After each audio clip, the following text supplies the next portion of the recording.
gadi baanee dhaadannee dubbannu warra duuba abdannu mi guddaa kaqab isinii fi rabbi qofa abdannee ka dubbannu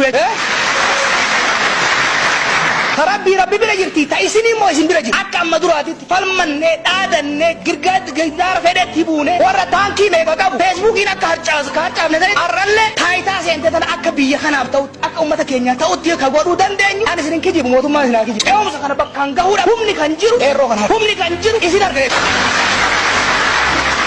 akka humna isinii taanu yoo ka barbaadan taane akka immoo nu biyyin bitamne beeka namni jijjiiram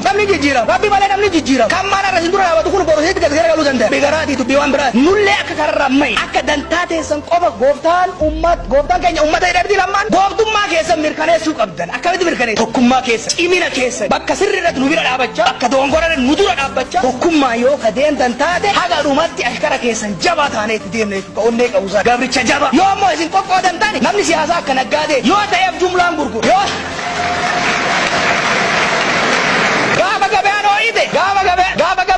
gaafa gabaan ooyite jumlaan gurguru gaafa gabaan qorrite chirichaarotti seena gabaan oromoo ooyite jechuun tokkummaan oromoo gaafa cime paartileen siyaasaa hoogganni siyaasaa waan oromoo maraaf ta'uun as ba'e gaafa isin immoo gosaan amantii